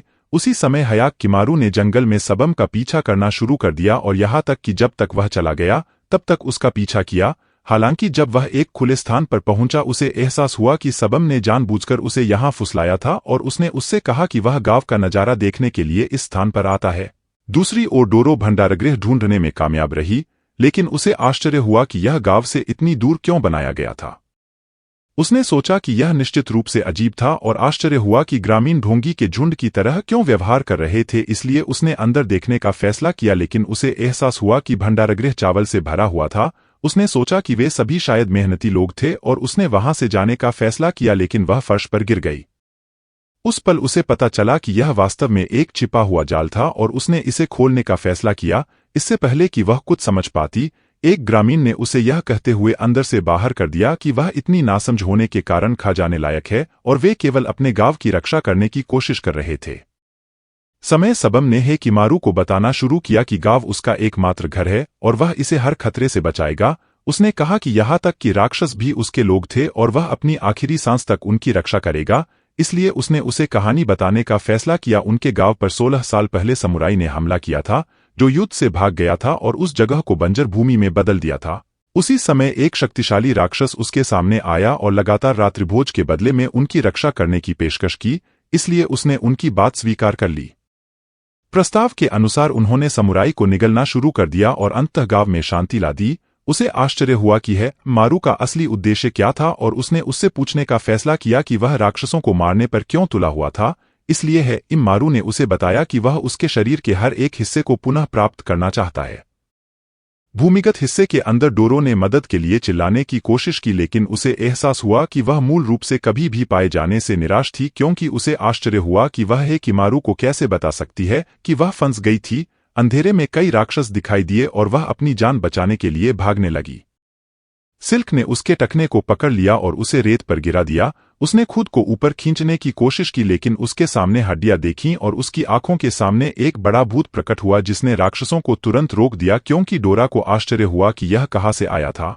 भूत ने राक्षसों को वापस जाने के लिए कहने की कोशिश की। जब उन्होंने उसे निगलने की कोशिश की तो बच्चे के भूत बाहर आ गए और राक्षसों को दूर भेजने में कामयाब रहे, क्योंकि एक छोटा भूत वापस आया तो उसने डोरो को सच्ची कहानी बताई और उसे एहसास हुआ कि बच्चों को राक्षसों को खिलाने से पहले सबम ने वास्तव में नन को मार डाला था। इस एहसास ने उसे दुखी कर दिया और उसे आश्चर्य हुआ कि ग्रामीण इतने भयानक क्यों हो सकते हैं। लेकिन बच्चे भूतों ने उसे जंगल के अंदर बाहर ले जाने की पेशकश की, क्योंकि जानवर जाग गया। सबम ने खुलासा किया कि घास किमारू उसका दोपहर का भोजन होगा और यह उसकी आंखों के सामने प्रकट हुआ, क्योंकि राक्षसों ने अजीब धूल फेंकी। घास किमारू ने फैसला किया। उस क्षण अपनी सांस रोकने के लिए उसे एहसास हुआ कि सबम बिल्कुल डेगो की तरह था और अपने भले के लिए किसी की भी बलि दे सकता था। इसलिए उसने राक्षसों पर हमला कर दिया, एक को जमीन पर गिरा दिया और दूसरे के पंख को तोड़ दिया। क्योंकि सबम ने जानवर की जांच करने की कोशिश की, हयाक किमारू ने उसे लात मारकर भगा दिया। राक्षस को छुरा घोंपने से पहले वह पहाड़ी से नीचे गिर गया। हालांकि वह उड़ने में कामयाब रहा और यहाँ तक कि उसे एक पंजे से भी छेद दिया, लेकिन वह खुद को मुक्त करने में कामयाब रहा। जानवर के क्रोध के कारण वह एक टावर से टकरा गया, जिससे उसमें आग लग गई। उस शाम पूरे गांव में आग लग गई थी, क्योंकि डोरो को जंगल में घास किमारू मिला था। उसने उसे पूरी सच्चाई बताने का फैसला किया और उन्हें जल्द ही एहसास हुआ कि गांव जल रहा था। उसी समय ग्रामीणों ने अपने भंडारगृह को जलते हुए देखा और उन्हें एहसास हुआ कि सब कुछ जल रहा है। उनका भोजन आग की लपटों के साथ नष्ट हो गया, क्योंकि वे सोच रहे थे कि वे कैसे जीवित रहेंगे। उन्होंने बचे हुए चावल के लिए लड़ना शुरू कर दिया और सैम को एहसास हुआ कि उन्होंने जो कुछ भी काम किया था वह पहले ही अपना काम पूरा होने के साथ नष्ट हो गया था। हाइक किमारू ने जाने की कोशिश की, लेकिन उसके कृत्रिम पैर का अंग तुरंत टूट गया। उस रात उसने अंतिम राक्षसों का शिकार करने का फैसला किया। जैसे ही वह झील के केंद्र पर पहुंचा, राक्षस पानी से बाहर आया और उसे दूर ले गया, लेकिन उसने पानी में गिरने से पहले ही उसके पंखों पर आग की लपटें जला दीं, जिससे वह एक पल में जल गया। जैसे ही वह किनारे पर लौटा, एक और मूर्ति टूट गई और उसकी पीठ से लकड़ी के छोटे टुकड़े गिर गए, जिससे भोर में उसके स्थान पर एक वास्तविक रीढ़ की हड्डी विकसित हो गई। जब वे गांव छोड़ने लगे तो डोरो ने विनाश देखा और महसूस किया कि सभी गांव वाले दुखी थे। इसलिए वह उसे आश्चर्य होने लगा कि क्या वे वास्तव में सही काम कर रहे हैं। लेकिन हे किमारू को उनकी कोई परवाह नहीं थी, क्योंकि उसे मुनि के शब्द याद थे। वह सोच रही थी कि क्या सभी राक्षसों को मारने से दुनिया में कुछ भी बदल जाएगा। लेकिन हयाक किमारू केवल अगले को मारने के बारे में सोच सकता था। हालांकि जब उसने डोरो की जांच करने की कोशिश की तो उसे एहसास हुआ कि वह अब उसके साथ नहीं है। इस बीच डोरो ने एक अलग रास्ता अपनाने का फैसला किया, यह महसूस करते हुए कि हे किमारू उसे हमेशा के लिए अनदेखा करता रहेगा। तभी भाड़े के सैनिकों का एक समूह आ गया और उसे पता चला कि उनका नेता आची था, जिस चाचा ने उसके गांव को अपनी मौत के लिए फुसलाया। उसने उससे कहा कि वह उसकी तलाश कर रहा है और उसने उसके पिता के नक्शे के दूसरे आधे हिस्से की मांग की, क्योंकि उसे आश्चर्य हुआ कि वह इसे खोजने में कैसे कामयाब रहा। पहले तो उसने उसे बताया कि वह उसकी जासूसी कर रहा था जब पिता जीवित थे और उन्होंने अपने आदमियों को उसकी पीठ पर एक नजर डालने का आदेश दिया था। हालांकि इससे पहले कि वे करीब आते, उसने इसे प्रकट करने का फैसला किया और उन्हें एहसास हुआ कि उस पर कोई चित्र नहीं था। फिर भी इटाची इसे नहीं खरीद रही थी और कहा कि उसने शायद इसे याद कर लिया है या कुछ और, इसलिए उसने अपने आदमियों को उसे पकड़ने का आदेश दिया। इससे पहले कि वे भागने लगे और डोरा को घोड़े से बांध दिया गया, क्योंकि वे पूरे दिन जंगल में घूमते रहे। डोरा को आश्चर्य हुआ कि वे कहाँ जा रहे थे, इसलिए अताची ने उसे बताया कि वह उसकी तलाश में जा रहा था। पिता के खजाने से पता चला कि कुछ साल पहले उन्होंने उसे शिविर में घुसते हुए देखा था। उस समय उन्हें संदेह था कि वह शायद उनकी लूट का आधा हिस्सा अपने लिए छिपा रहा था और यहाँ तक कि उस पर जासूसी करने की भी कोशिश की थी, लेकिन उसे कुछ भी पता नहीं चला और अंततः उसने हार मान ली। अब वह पैसे के लिए बेताब था और उसने एक बार फिर से खजाने की तलाश करने का फैसला किया। आखिरकार उसके पास खोने के लिए और कुछ नहीं था। सौभाग्य से वह अपनी मां के दफन स्थल पर आया और उसे खोदने के बाद नक्शा खोजने में कामयाब रहा। ये शब्द सुनकर डोरो क्रोधित हो गया और उस पर हमला करने की कोशिश की, लेकिन वह रस्सी द्वारा रोके जाने के बाद गिर गई। अगले दिन वे पहाड़ पर चढ़ते रहे और जल्द ही एक चट्टान पर पहुंच गए। जैसे ही इताची ने उनके सामने द्वीप देखा, उसने सोचा कि यह निश्चित रूप से एक स्पॉट था और उसने डोरो को काटने का फैसला किया। उसने उससे कहा कि अगर वह खजाने को ढूंढने में उसकी मदद करती तो वह उसे अपना आधा खजाना दे देता, लेकिन वह जानती थी कि उसका बेकार चेहरा उसके झूठ से भी बदतर था। यह महसूस करते हुए कि उन्हें समुद्र पार करने के लिए एक नाव की जरूरत है, उन्होंने पास के गांव का दौरा करने का फैसला किया। हालांकि उन्हें पता चला कि यह पूरी तरह से बर्बाद हो गया था और सोचा कि तट पर पहुंचने से पहले ही डाकुओं ने उस पर हमला कर दिया होगा, लेकिन उन्हें एहसास हुआ कि नावें बर्बाद हो गई हैं। तभी एक बदसूरत अजीब व्यक्ति उनके सामने आया और उन्हें अपनी नाव पर सवारी देने की पेशकश की। हालांकि इटाची ने सोचा कि वह बहुत डरावना था और सोचा कि गांव खाली क्यों है। अजीब एरा ने उन्हें बताया कि सभी ग्रामीणों को डाकुओं ने मार डाला है और डोरो ने सोचा कि वह शायद झूठ बोल रहा है और इटाची को एक नया समाधान खोजने के लिए कहने की कोशिश की, लेकिन उसने उससे कहा कि यह उनकी तरह ही उनकी एकमात्र पसंद थी। नावों पर चढ़े दो शार्क उन्हें द्वीप की ओर खींचने लगे और लोग अपने जीवन के लिए डर गए थे। असीरा ने उन्हें बताया कि शार्क उसका परिवार है, लेकिन इटाची ने सोचा कि वह निश्चित रूप से अपने दिमाग से बाहर है, क्योंकि डोरो को आश्चर्य हुआ कि उसने अपना हाथ कैसे खो दिया। उसने खुलासा किया कि जब वे भूखे थे तो उसने इसे शार्क को खिलाया और अंत हर एक ग्रामीण के साथ उन्हें खिलाया। उसी समय इटाची को एहसास हुआ कि उन्हें एक विपरीत द्वीप पर खींचा जा रहा है और उसे मौके पर ही मारने की धमकी दी गई। तभी असुर ने शार्क को बुलाया और उन्हें आदेश दिया, भाड़े के सैनिकों को खा जाओ, इससे पहले कि उन्हें पता चले कि शार्क में से एक ने एक नाव को नीचे खींच लिया और वे आदमियों को मांस के एक बड़े टुकड़े की तरह खाने लगे। जैसे ही आची ने उसे मारने की कोशिश की, एक शार्क ने उसकी बाह को खरोंच दिया, जिससे अजीब व्यक्ति सुरक्षित निकल गया। उसने शार्क को जाने के लिए कहा। बाकी आदमी अपने खाने के लिए गए और कुछ घंटों बाद किनारे की ओर बढ़ने लगे। जैसे ही उनमें से एक आदमी ने तैरने की कोशिश की, एक शार्क उभरी और लकड़ी खा गई, जिससे लोगों को एहसास हुआ कि वे पूरी तरह से निराश थे। हालांकि डोरो ने हार नहीं मानी और बताना शुरू कर दिया। उन्हें जगाने के लिए कहा, क्योंकि अगर वे यहां मर गए तो कोई भी उनके बेकार जीवन को याद नहीं रखेगा। जब लोग आश्चर्यचकित होने लगे कि वे कैसे बचेंगे, तो डोरो ने शार्क को लालच देकर सतह पर लाने की पेशकश की ताकि वे उसे तुरंत मार दें। इससे पहले कि उन्हें पता चले कि वह कूद गई थी, वह पानी में चली गई और गहरे पानी में तैर गई।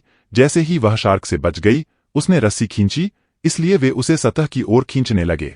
जैसे ही शार्क ने उसे निगलने की कोशिश की, उसने सफलतापूर्वक उसका चेहरा पकड़ लिया और उसे पानी से बाहर निकाल दिया, और लोगों ने उस पर वार कर दिया। समय रहते ही शार्क को मार डाला, यह महसूस करते हुए कि ओरो जल्द ही वापस आएगा। इटाची ने अपने लोगों को द्वीप की ओर जाने का आदेश दिया, इसलिए शाम के समय जैसे ही ओरा पहुंची, उसे पता चला कि उसकी शार्क को मार दिया गया है और वह जल्दी से द्वीप की ओर चला गया। तभी वे लोग उसे लालच देकर द्वीप की ओर ले गए। जब सुबह हुई तो लोगों ने खजाने की खोज जारी रखते हुए पहाड़ी की चोटी पर मार्च करना शुरू कर दिया और डोरो को एहसास हुआ कि उसके लिए सब कुछ खत्म हो सकता है।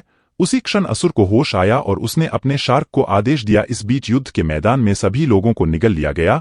क्यूजी ने अपने किए गए वादे को पूरा करने के लिए निर्धारित शवों पर शिकार करना जारी रखा। एक चोर ने कृत्रिम आंखों में से एक को चुरा लिया। एक राक्षस ने उसे तुरंत खा लिया और कुजी को मरा हुआ समझकर जमीन पर गिरा दिया। वह एक बूढ़े पर कूद गया आदमी और उसी क्षण उसे खा गया, लेकिन हाइक किमारू ने उस पर अचानक से हमला कर दिया। क्यूजी को एहसास हुआ कि वह बदल गया था और उसने सोचा कि उसकी क्षमताएं भयानक थीं। जब वे गुफा में बैठे तो उसे आश्चर्य होने लगा कि कैसे हाकिमारू अपने शरीर के अंगों को पुनः प्राप्त करने में कामयाब रहा और यहाँ तक कि बोलना भी सीख लिया। हेकिमारू की एकमात्र चिंता एक नया कृत्रिम पैर पाने की थी और उसने क्यूजी से कहा कि वह उसे एक और पैर ठीक करने में मदद करे। वह ऐसा करने को तैयार नहीं था, इसलिए क्यूई ने उसे रात का खाना परोसने की कोशिश की, लेकिन हेकिमारू ने उसे बताया कि उसकी एकमात्र इच्छा एक नया कृत्रिम पैर पाने की थी। हालांकि कुजी ने उसे रात का खाना परोसने का फैसला किया और उसकी थैली गिरते हुए देखी, इसलिए उसने सोचा कि क्या हेकिमारू अपने परिवार से मिला है। क्योंकि हेकिमारू ने खुलासा किया कि उसका पिता कौन था, उसने उसे बताया कि उसने उसे राक्षसों को खिलाया था और उसे बताने का फैसला किया। देव के गांव मीना में इस बीच जो कुछ भी हुआ, वह आखिरकार चेतना में आ गया। हालांकि जब घर के नौकर ने ताहारू को बताया तो उसने उसे नजरअंदाज कर दिया और अपने लोगों के साथ गांव से बाहर निकलना शुरू कर दिया। उसी समय गुफा में कुजी को पूरी कहानी के बारे में पता चला और एहसास हुआ कि डियो के ग्रेट विलेज का अस्तित्व हेकिमारू के जीवन पर निर्भर करता है। इसलिए हेकिमारू ने उससे एक बार फिर कहा कि वह नया पैर चाहता है। हालांकि हुई ने उससे कहा कि वह उसे दूसरे में फिट नहीं करेगा, क्योंकि उसे डर था कि वह राक्षसों को मारना जारी रखेगा और अंततः डियो के गांव को नष्ट कर दें। उन्होंने कहा कि प्रत्येक राक्षस को मारने के साथ वह अपनी मानवता को खो रहा है और उसने सोचा कि वह अंततः एक राक्षस बन जाएगा। उसने कहा कि एक नया कृत्रिम पैर केवल प्रक्रिया को गति देगा और उसने यह कहते हुए इसे बर्बाद करने का फैसला किया कि वह नहीं बचा सकता। उस समय हेकिमारू को याद आया कि उसकी मां ने बिल्कुल वही शब्द कहे थे और भूस्खलन ने डियो के महल में गुफा के प्रवेश द्वार को बंद कर दिया था। मीना ने उसे बताना शुरू किया कि हाकिमारू राक्षस बलिदान से बचने में कामयाब रहा, क्योंकि दया की देवी ने अपना सिर उसमें डाल दिया था। अपने स्वयं के बदले में यह एकमात्र तार्किक स्पष्टीकरण था, क्योंकि उसके सिर को अंतिम राक्षस द्वारा निगल लिया जाना चाहिए था। हालांकि दया की देवी अब नष्ट हो गई थी। मीना ने सोचा कि राक्षसों के साथ डियो का अनुबंध अब टूट गया था और उसे बताया कि उनका गांव जल्द ही नष्ट हो जाएगा। फिर भी डियो ने सोचा कि वह बहुत ज्यादा सोच रही है और उसने उससे कहा कि गांव सुरक्षित रहेगा।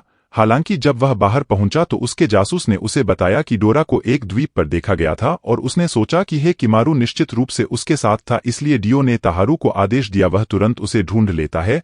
इसी बीच ताहारू और उसके लोग एक परित्यक्त घर में पहुंचे। उन्हें पता चला कि एक राक्षस गांव वालों को मार रहा है और ताहारू ने सोचा कि उसे मारना उसका कर्तव्य है। जैसे ही वह घर में दाखिल हुआ, उन्होंने लकड़ी पर एक चूहा देखा और राक्षस चूहा उसकी ओर उड़ गया। लेकिन ताहारू ने इसे एक तरफ फेंक दिया। उन्हें एहसास हुआ कि यह एक राक्षस था और ह्योगो ने इसे कुचलने की कोशिश की, लेकिन इसने उसे कुचल दिया और मात्सु के तीरों से बच गया। इससे पहले कि ताहारू ने गुफा में अपना अंग काट लिया, हायाकिमारू ने एक नया रास्ता खोदना शुरू कर दिया और क्यूजी ने उसे मारने के उसके दृढ़ संकल्प को देखा। उसे आश्चर्य हुआ कि हायाकिमारू उनके लिए अपना शिकार फिर से शुरू करने के लिए इतना उत्सुक क्यों था। इसलिए उसने उससे कहा कि उसे अपने शरीर के हर हिस्से को पुनः प्राप्त करना होगा। तभी उसने दीवार में छेद किया और पाया कि वह बाहर देख सकता है। इस बीच राक्षसों से भरे घर में एमेस्यू ने फैसला किया राक्षस की जासूसी की और उसे एहसास हुआ कि इसके 1000 से अधिक बच्चे हैं जो इसे खत्म करना चाहते हैं। उसने राक्षसों पर अपने तीर का निशाना साधा, लेकिन जानवर ने उस पर हमला कर दिया। इसलिए ताहारू ने कहीं से भी एक और अंग काट दिया। क्योंकि ह्योगो ने इसे खत्म करने की कोशिश की, जानवर बच गया, लेकिन मात्सु ने उसे पकड़ लिया। ताहारू ने सुझाव दिया कि वे यह कहते हुए घर को जला दें कि राक्षसों को हमेशा के लिए खत्म करने का यही एकमात्र तरीका है। इसलिए उन्होंने ऐसा करने का फैसला किया। जब ताहारू जाने लगा तो उसने अपने लोगों से कहा कि वह अपने गांव की रक्षा करेगा। इस बीच अपने ही भाई से भी हायाकिमारू अंततः बाहर निकल गया और उसने अपने सामने राक्षसों का एक झुंड पाया। तभी एक जानवर ने उस पर हमला करना शुरू कर दिया, लेकिन उसने राक्षस को मार डाला और बाकी को देखते ही एक पल में नष्ट कर दिया। कुजी ने सोचा कि उसने एक राक्षस को पाला होगा और सोचा कि उसने उसे पहले स्थान पर क्यों बचाया, इससे पहले कि किमारू ने सभी राक्षसों को मार डाला था, और तुरंत दुष्ट कोर पर वार किया जिससे वह दूर हो गया और अगले दिन तक सभी राक्षस बीज गायब होने लगे। हायाकिमारू जाने के लिए तैयार था। उसने कुई का नाम जानना चाहा, लेकिन उसने उससे कहा कि वह किसी नाम के लायक नहीं है, क्योंकि उसने सोचा कि उसका जीवन हत्या से कलंकित है। इसलिए हायाकिमारू उसी समय देव के गांव ताहारू में जाने के लिए तैयार हो गया। सेना हायाकिमारू का शिकार करने के लिए तैयार थी। दूसरी ओर हायाकिमारू एक नाव हासिल करने में कामयाब रहा और द्वीप की ओर रवाना हो गया, इस उम्मीद में कि वह द्वीप पर आरो को ढूंढेगा। इटाची और उसके लोगों ने खजाने की खोज जारी रखी, लेकिन लोगों को जल्द ही आश्चर्य होने लगा कि क्या वे थे। यहां तक कि समुद्र तट पर उसी समय सही दिशा में जाते हुए जीवित शार्क ने मृत शार्क को निगलना शुरू कर दिया और एक राक्षस शार्क में बदल गई। जब ऐसा हो गया तो वह डोरो की ओर रेंगने लगी और उसे अपना नाश्ता बनाने की कोशिश करने लगी। हालांकि उसने उसे निगलने की कोशिश की। जैसे ही वह भागने में सफल हुई, जानवर अभी भी भूखा था। उसने उसे खत्म करने की कोशिश की, लेकिन हायाकिमारू आ गया और समय रहते उसे रोक दिया। जैसे ही उसने जानवर को काटा, डोरो को आश्चर्य हुआ कि वह क्यों आया था, लेकिन वे जल्द ही देखा कि शार्क जागने लगी थी। इसलिए हायाकिमारू ने उसे बताया कि यह एक राक्षस था। उसने तुरंत राक्षस पर हमला करना शुरू कर दिया और दूसरी तरफ कूद गया, लेकिन वह उसके लकड़ी के पैर को पकड़ने में कामयाब रही। उसे मारने के लिए बेताब उसने उसकी आंख पर वार कर दिया और राक्षस ने उसे हिलाने की कोशिश की, लेकिन उसने उस पर चाकू से वार करना जारी रखा। जब एरा ने शार्क की ओर भागने की कोशिश की तो उसने उसे दूर फेंक दिया। इसलिए हायाकिमारू ने ऊंची छलांग लगाई और उस पर वास्तव में गहरा वार किया, अंततः राक्षस को मार डाला।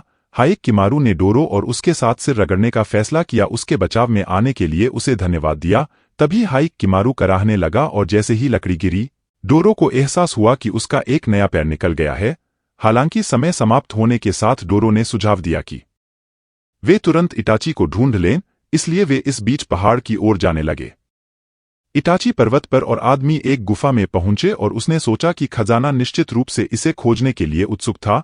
उसके दो आदमी यह सोचकर अंदर घुस गए कि वे करोड़पति बनने वाले थे, लेकिन जैसे ही एक ने जाल पर कदम रखा, वह जगह तुरंत फट गई।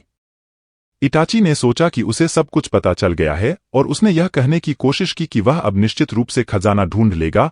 तभी उन्होंने थियो के जहाज को द्वीप की ओर जाते हुए देखा और हायाकिमारू को एहसास हुआ कि वे निश्चित रूप से उसके लिए आ रहे थे। कुछ समय पहले ही वे तट पर पहुंचे और मात्सु ने ताहारू को बताया उन्हें द्वीप के दूसरी ओर किमारू की नाव मिली। यह सब उन्हें सुनने की जरूरत थी, इसलिए उन्होंने अपनी सेना को हायाकिमारू और उनकी उपस्थिति को देखने के बाद बाकी सभी चीजों को खत्म करने का आदेश दिया। इटाची को आश पहले स्थान पर क्यों आए, लेकिन कब उसके आदमियों पर तीर चलाए गए, उसे एहसास हुआ कि वे उन सभी का सफाया करने आए हैं। इसलिए उसने अपनी जान बचाने के लिए भागना शुरू कर दिया, यह महसूस करते हुए कि खजाना खोजने का उसका मौका शायद हमेशा के लिए चला गया था। उसी समय डोरो और हायाकिमारू एक सुरक्षित स्थान की ओर भाग रहे थे। दो तीरंदाजों ने उन पर तीर चलाने की कोशिश की। उन्होंने उन्हें चट्टानों से मार गिराया और भागते रहे, जबकि डोरो पहाड़ पर चढ़ने लगी, उसे एहसास हुआ कि इटाची और उसके आदमी पहले से ही यहाँ छिपे हुए थे और उसने उससे कहा कि उसे अभी भी उसके पिता का खजाना नहीं मिला है। डोरो ने उसे जगाने के लिए उस पर चिल्लाना शुरू कर दिया और कहा कि उनका जीवित रहना किसी भी पैसे से अधिक महत्वपूर्ण है। लेकिन इताची ने सोचा कि ताहारू इसे ढूंढ लेगा और दावा करेगा कि यह उसका अपना है, क्योंकि उच्च किमारू ने सुझाव दिया कि वे एक व्याकुलता पैदा करते हैं। इताची ने सोचा कि उसके पास सही योजना है, इसलिए कुछ मिनट बाद उसके एक आदमी ने घायल समुराई होने का नाटक किया और सेना को बताया कि इटाची विस्फोटक तैयार कर रहा था। तभी एक चट्टान में विस्फोट हुआ और सैनिक अपना ध्यान भटकाने के लिए जल्दी से साइट पर चले गए। इटाची ने सुझाव दिया कि वे किनारे पर जल्दी जाएं। हालांकि जैसे ही वे जाने लगे, उनमें से एक व्यक्ति को तीर से मार दिया गया था और उन्हें एहसास हुआ कि मात्सु किनारे से उन पर निशाना साध रहा था। तभी उन्होंने अपने ऊपर चट्टान पर ह्योगो को देखा। उसी समय हमारू ने उनके पास आकर यह कहना शुरू कर दिया कि हे किमारू, उनकी भूमि को आतंकित करने वाला राक्षस था और उसे मार दिया जाना चाहिए। उसे देखकर तुरंत क्रोधित होकर हे किमारू ने आगे बढ़ने की कोशिश की, लेकिन ह्योगो उसके सामने उतरा और अपने हथियार से जमीन को तोड़ दिया और चट्टान उसी क्षण ढह गई। हालांकि हायेक किमारू एक चट्टान को पकड़ने में कामयाब रहा और तुरंत लौट आया क्योंकि उसने ताहारू के साथ तलवारें बंद कर दीं। इटाची चिल्लाया। उसके आदमी भाग गए और डोरो को खींचने लगे। उसी समय हायेक किमारू ने ह्यो के हथियार को चकमा दे दिया और मात्सु के तीरों को नष्ट कर दिया क्योंकि वह एक पेड़ के पीछे छिप गया था। उसे आश्चर्य हुआ कि ताहारू अपने पिता की तरह इतना दुष्ट और प्रतिशोधी कैसे हो गया, इसलिए मात्सु ने खुलासा किया कि उसे मारना ही एकमात्र तरीका था। वह अपनी भूमि की रक्षा कर सकता था क्योंकि उसने एक तीर चलाया जो उसकी पीठ को छेद गया। ताहारू ने इस लाभ का उपयोग करने का फैसला किया और फिर से हमला किया, जिससे ह्योगो ने अपनी तलवार को तोड़ दिया। इस बीच इताची और उसके लोगों ने पहाड़ के चारों ओर छिपने की कोशिश की, लेकिन तीरों ने उसके लोगों को छेद दिया इससे पहले कि वे बच जाते। काफी देर बाद उन्हें मूर्तियों की एक श्रृंखला मिली और इटाची ने खुलासा किया कि यह स्थान उसके मानचित्र पर अंकित था। जब उसने मूर्तियों की जांच करना शुरू किया तो उसे एहसास हुआ कि खजाना मिलने पर वह आसानी से करोड़पति बन सकता है, लेकिन उसी समय एक तीर ने उसकी पीठ में छेद कर दिया, जिससे वह डर गया। पकड़े जाने पर उसने सेना पर अपनी तलवार फेंकी और समुराई में से एक को मार डाला, लेकिन उन्होंने उस पर और तीर चलाए। सौभाग्य से डोरो एक मूर्ति के पीछे छिप गया, लेकिन जैसे ही वह गिरी, उसने बाकी लोगों को धक्का दे दिया और वे लोगों को कुचलते हुए पहाड़ से नीचे फिसलने लगे। लड़ाई के तुरंत बाद हे किमारू ह्यो के हथियार से बच निकला और एक पेड़ पर चढ़ गया, लेकिन जैसे ही मात्सु का तीर चूक गया, वह अपनी तलवार के साथ ताहारू की ओर उड़ गया, लेकिन होबो ने उसे पीछे से गिरा दिया और उसे चट्टान की ओर धकेल दिया क्योंकि वह ताहारू से उसे खत्म करने के लिए चिल्ला रहा था। हा किमारू ने उसे लात मार दी, दूर चले गए और उसे यह कहते हुए दीवार से चिपका दिया कि वे अब उसके दुश्मन हैं और उन्होंने कट्टर प्रतिद्वंद्वियों की तरह तलवारें चलाना शुरू कर दिया। उसी समय इताची को एहसास हुआ कि वह निर्वाण में प्रवेश करने वाला था, लेकिन उसने डोरो से कहा कि उसे उम्मीद है कि उसकी आत्मा उसके शरीर छोड़ने से पहले खजाना देख लेगी। उसी क्षण उन्होंने औरा को एक चट्टान पर देखा और उसने खुलासा किया कि वह ही एसीआई के पास आया था। तभी उसने अपनी मशाल नीचे फेंक दी और एक विस्फोट हुआ, जिससे पहाड़ नष्ट हो गया और चट्टानें सैनिकों पर गिरीं। क्योंकि हाकिमारू बच गया, ताहारू ने अपने लोगों को पीछे हटने का आदेश दिया। तुरंत ही जब धूल साफ हो गई तो हयाक किमारू ने डोरो को खोजने का फैसला किया। इस बीच डोरो और इटाची एक गुफा के अंदर जा गए और उन्होंने पाया कि खजाना उनकी आंखों के ठीक सामने था। हालांकि जैसे ही इटाची ने सोने तक पहुंचने की कोशिश की, उसी क्षण उसकी आत्मा ने अपना शरीर छोड़ दिया। डोरो ने उसे अंतिम सम्मान देने का फैसला किया और हे किमू से कहा कि उसे पता नहीं है कि इस सारे पैसे का क्या करना है। जब उस रात अंधेरा हो गया तो वे अगले सप्ताह तक द्वीप से दूर जाने लगे। ताहारू को एहसास हुआ कि सभी गांव भूखे मरने लगे थे और महामारी फिर से फैलने लगी थी। क्योगो ने कहा कि राक्षस शायद जिम्मेदार थे और उन्होंने सोचा कि हे किमारू को मारने में विफल रहने के लिए उन्हें दंडित किया जा रहा है। हालांकि ताहारू ने सोचा कि केवल राक्षस ही सच्चाई को उजागर कर सकते हैं और उन्होंने सुझाव दिया कि वे राक्षसों के हॉल की ओर जाएं, जहां सभी इस बीच दुनिया के सुदूर छोर पर डियो की मूर्तियां रखी हुई थीं।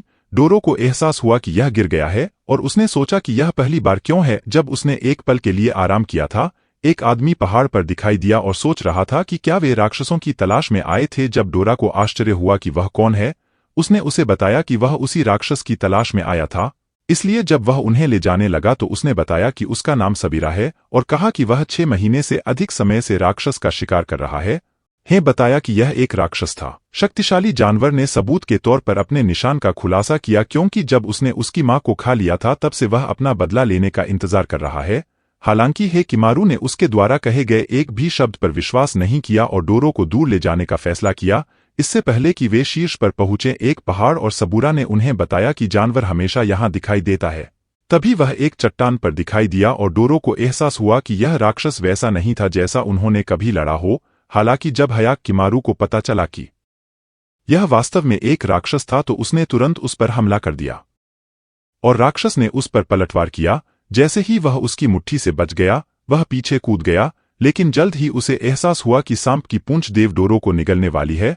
उसने तुरंत उसे बचा लिया और सबों के हमले को रोक दिया, जिससे वह पीछे हट गया। डोरो ने सोचा कि वह अपना दिमाग खो चुका होगा और उसे आश्चर्य हुआ कि वह राक्षस का पक्ष क्यों ले रहा था। इसलिए उसने खुलासा किया कि वह उसका नौकर था और उसने कहा कि वह अपनी मां को खोने के लिए भी सभी को नाश्ते के रूप में पेश करता है।